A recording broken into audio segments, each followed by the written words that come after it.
Se alguém chegasse para você oferecendo colocar a marca da besta no seu corpo, você aceitaria? Eu acredito que a resposta da grande maioria seria não.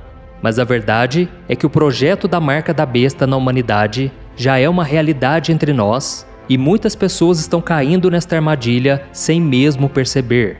Será que você é uma delas? Ou você seria capaz de reconhecer os sinais de que isso já está acontecendo?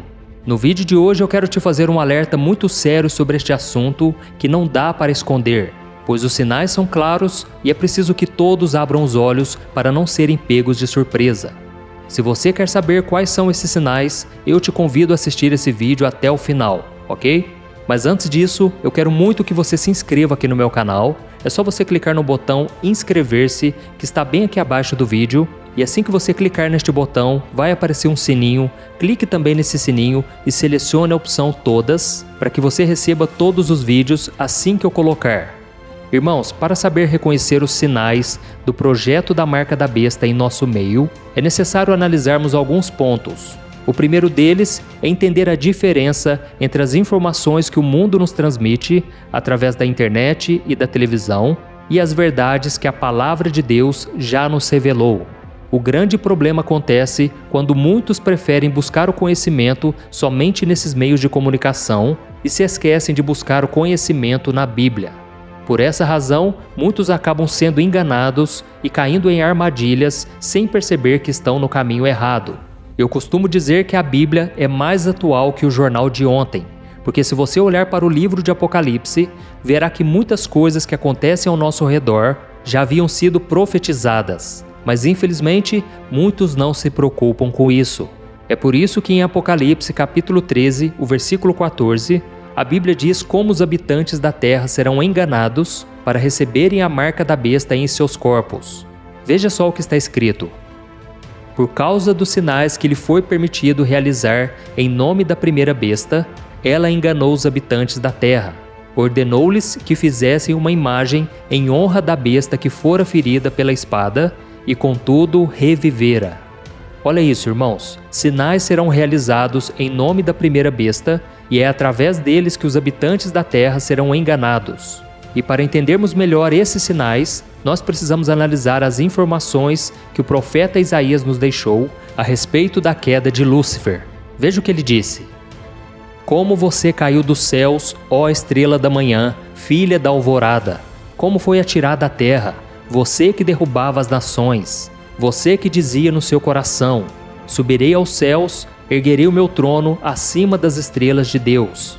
Eu me assentarei no monte da Assembleia, no ponto mais elevado do Monte Santo.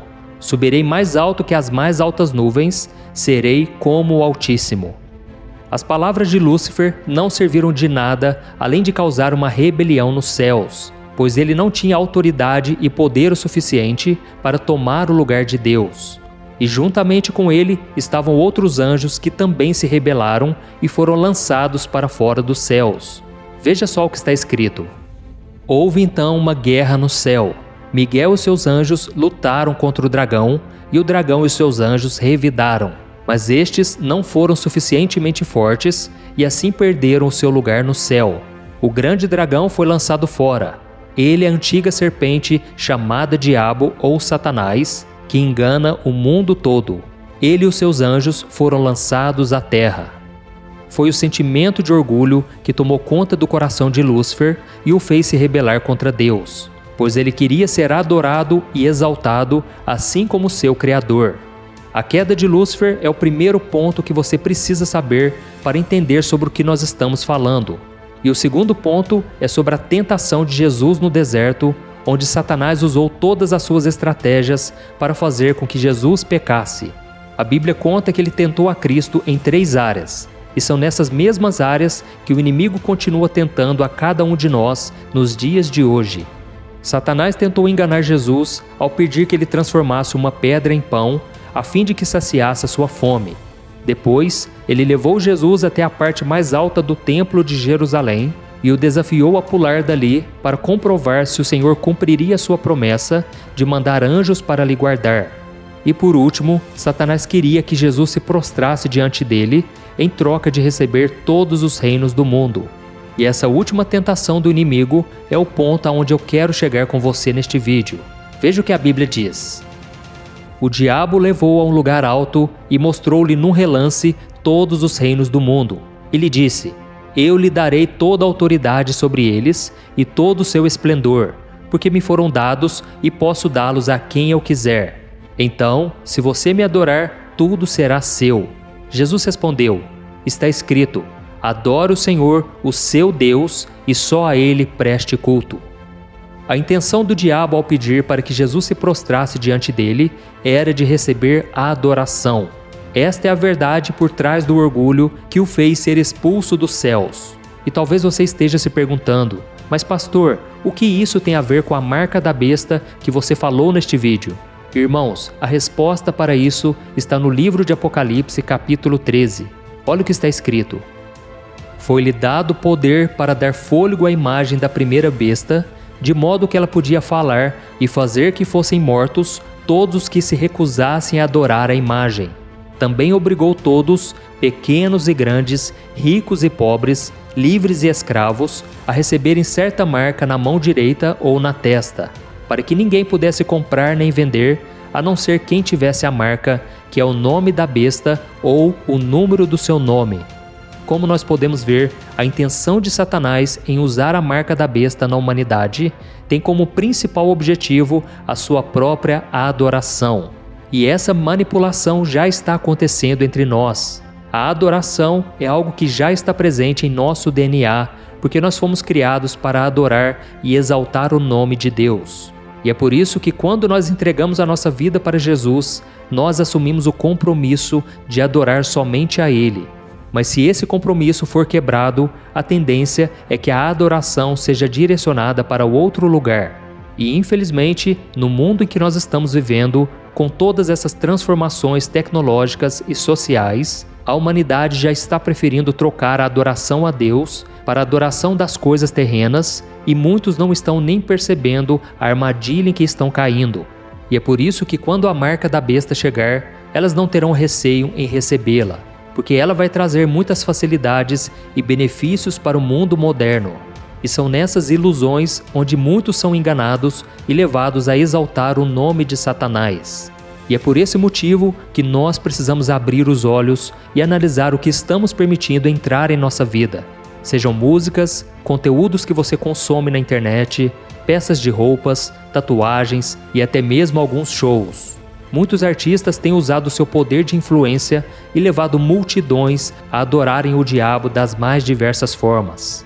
Algumas pessoas estão até sendo manipuladas a servirem de sacrifício satânico, como foi o caso do cantor de rap americano Travis Scott, que no ano passado esteve envolvido em uma tragédia durante a apresentação da sua turnê musical. O cantor arrastou milhares de fãs para a turnê do seu álbum, que se chamava Astroworld, que em português significa o astro do mundo. O palco, repleto de símbolos satânicos, simulava portões do inferno e havia dizeres escrito "Te vejo do outro lado". E aquilo que parecia ser claramente formas de adoração ao diabo não impediu a presença de milhares de jovens e adolescentes que foram ao evento passar horas naquele ambiente satânico. E muitos jovens foram alertados de que esses shows se tratavam de um ritual. Mas infelizmente isso não foi suficiente. 10 pessoas acabaram sendo mortas pisoteadas, entre outras dezenas que foram gravemente feridas devido a um trágico acidente naquele local. E muitas pessoas disseram que essas mortes fizeram parte de um sacrifício satânico por parte do cantor. Elas falam que Travis vendeu a sua alma para o diabo e essas mortes foram o preço a se pagar. Irmãos, a verdade é que o diabo já começou há muito tempo a sua disputa por adoração. E eu creio que nós estamos vivendo os dias de Apocalipse, pois ele fala de muitas coisas sobre a nossa geração. Uma geração que é tentada por Satanás de várias formas e que é chamada a tomar uma decisão. A quem nós iremos adorar? A Deus ou ao diabo? A Bíblia fala em Tiago capítulo 3 que é impossível que da mesma fonte saiam água doce e salgada, e que de uma mesma árvore se produzam frutos diferentes. Isso quer dizer que nós fomos criados para adorar somente a um Deus e é necessário tomar essa decisão sobre quem nós iremos adorar. Na vida de cada ser humano existe um anseio, um desejo de adoração. E muitas pessoas colocam essa adoração em artistas, times de futebol e até em políticos. Eu não estou dizendo que é errado você gostar de determinado cantor ou torcer para algum time de futebol. O que eu quero dizer é que essas coisas não podem tomar o lugar de Deus na sua vida. Se as suas decisões e escolhas forem baseadas em pessoas, times ou políticos, você está escolhendo adorar estas coisas do mundo mais do que a Deus. E é preciso também ter discernimento para saber separar o que é adoração a Deus e o que é adoração ao diabo. Por isso, meu querido irmão e minha irmã, o objetivo deste vídeo é abrir os seus olhos para quem realmente é digno de louvor e adoração. Não permita que Satanás engane você ou sua família. Exalte somente o nome do Senhor. Amém? E eu quero encerrar com a passagem que se encontra em Filipenses capítulo 2, o versículo 9, que diz assim: Por isso Deus o exaltou à mais alta posição e lhe deu um nome que está acima de todo nome, para que ao nome de Jesus se dobre todo o joelho, no céu, na terra e debaixo da terra, e toda língua confesse que Jesus Cristo é o Senhor, para a glória de Deus Pai. Amém?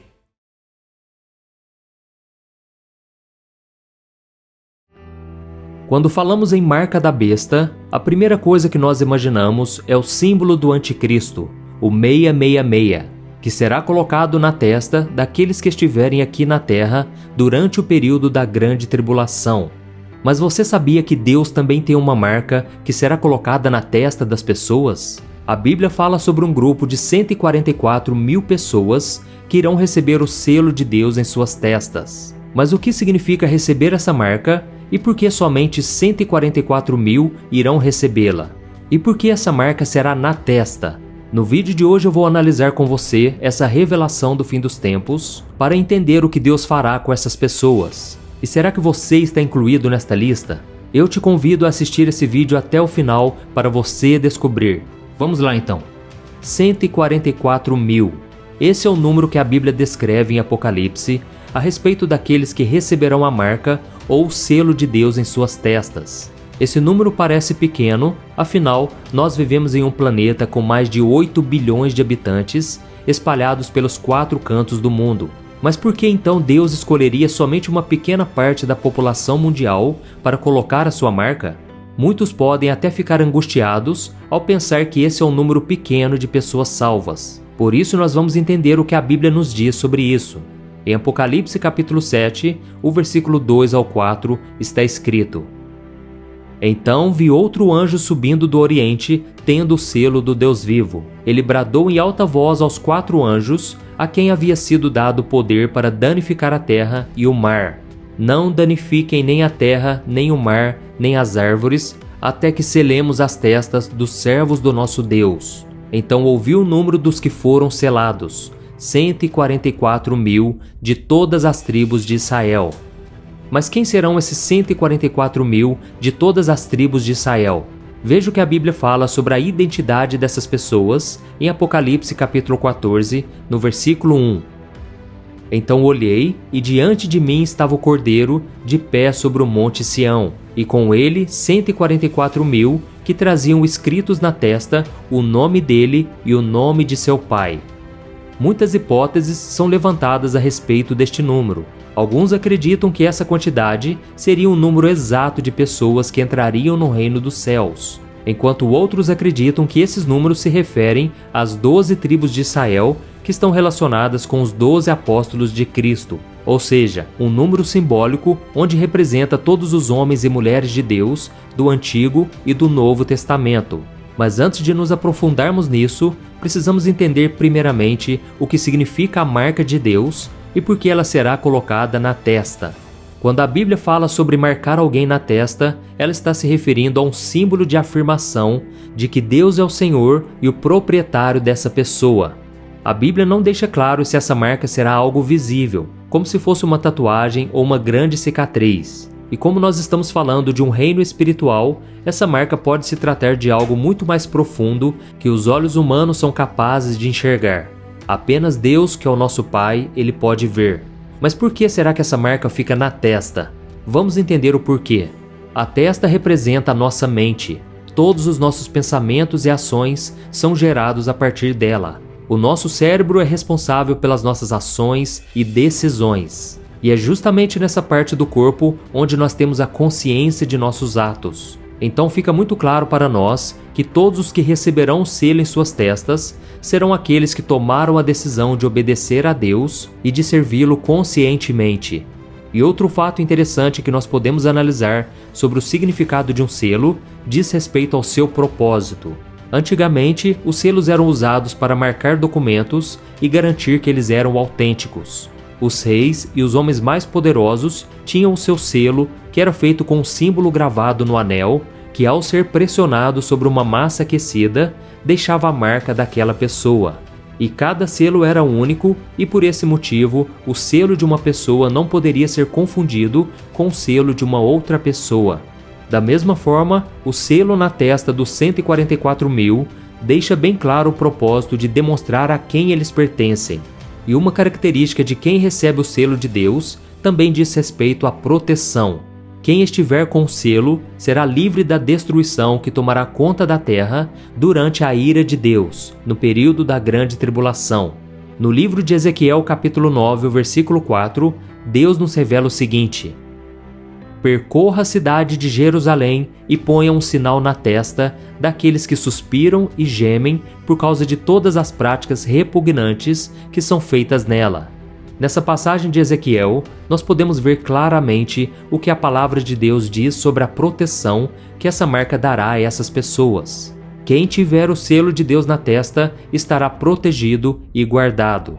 Em Apocalipse capítulo 16, a Bíblia nos diz o seguinte: então ouvi uma forte voz que vinha do santuário, dizendo aos 7 anjos: vão derramar sobre a terra as 7 taças da ira de Deus. O primeiro anjo foi e derramou a sua taça pela terra, e abriram-se feridas malignas e dolorosas naqueles que tinham a marca da besta e adoravam a sua imagem. Aqui nessa passagem fica claro que esse julgamento vai acontecer na vida daqueles que tiveram a marca da besta durante a grande tribulação. Ou seja, quem escolher adorar ao anticristo e carregar a marca da besta sofrerá as consequências. Mas aqueles que estiverem marcados com o selo de Deus estarão livres e protegidos dessa aflição. E então você pode estar se perguntando: mas pastor, como eu posso garantir que eu serei um deles? A Bíblia nos mostra as características de quem faz parte desse grupo de pessoas. Vamos ler juntos o que está escrito em Apocalipse capítulo 14. Estes são os que não se contaminaram com mulheres, pois se conservaram castos e seguem o Cordeiro por onde quer que ele vá. Foram comprados dentre os homens e ofertados como primícias a Deus e ao Cordeiro. Mentira nenhuma foi encontrada em suas bocas, são imaculados. Nessa passagem fica bem claro para nós que os 144.000 se refere àquelas pessoas que foram totalmente dedicadas a Deus durante as suas vidas. São pessoas que rejeitaram o pecado e fazem o que é certo. Esses 144.000 são aqueles que não se contaminaram e por isso são o melhor da humanidade. E eles estarão evangelizando e anunciando que as pessoas deverão se arrepender dos seus pecados e crer em Jesus como o único Salvador para que elas sejam salvas. Mas será que o resto da população que estará aqui na Terra durante o governo do Anticristo e que não faz parte desses 144.000 ficarão fora do reino dos céus? Não. As pessoas terão a chance de se arrependerem e crerem que Jesus é o Filho de Deus. E a Bíblia diz que uma multidão de todas as nações, e não somente os judeus, serão salvas nesse período tão difícil da humanidade. Veja o que a Bíblia diz em Apocalipse capítulo 7. Depois disso, olhei, e diante de mim estava uma grande multidão que ninguém podia contar, de todas as nações, tribos, povos e línguas, de pé diante do trono e do Cordeiro, com vestes brancas e segurando palmas. Então um dos anciãos me perguntou: quem são estes que estão vestidos de branco e de onde vieram? Respondi: Senhor, tu o sabes. E ele disse: estes são os que vieram da grande tribulação e lavaram as suas vestes e as branquearam no sangue do Cordeiro. Ao mesmo tempo em que haverá muita destruição, haverá também muito arrependimento e pessoas que serão salvas. E nós não sabemos se estaremos aqui durante a grande tribulação, mas nós podemos tomar a decisão de seguir a Cristo hoje. Ele nos ama e está sempre pronto a nos perdoar. Por isso, meu querido irmão e minha irmã, não se desanime na sua caminhada. Mesmo que você tenha pecado, tenha em mente que Jesus já pagou um alto preço para que você pudesse ter acesso ao perdão e à vida eterna com Ele. E quando a Bíblia fala de selos, ela não cita somente os dos 144 mil. Em diversas ocasiões, é revelado que todos os que aceitaram a Jesus já receberam o selo da salvação do Espírito Santo, como podemos ver em 2 Coríntios capítulo 1, no versículo 22. Olha o que está escrito.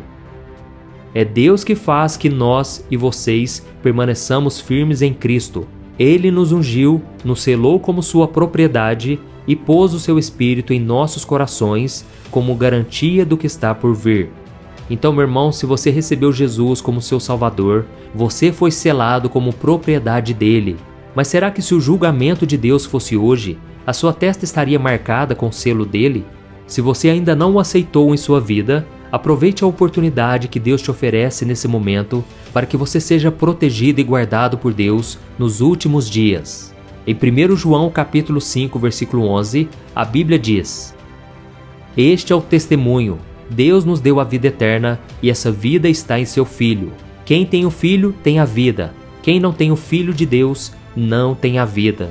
Amém? Se você gostou dessa mensagem, eu peço que você compartilhe com seus amigos, familiares. Vamos espalhar a mensagem da Palavra de Deus. Eu tenho certeza que o Senhor estará te usando para alcançar mais e mais vidas. Amém? Que Deus te abençoe e eu te espero então no próximo vídeo. Um grande abraço.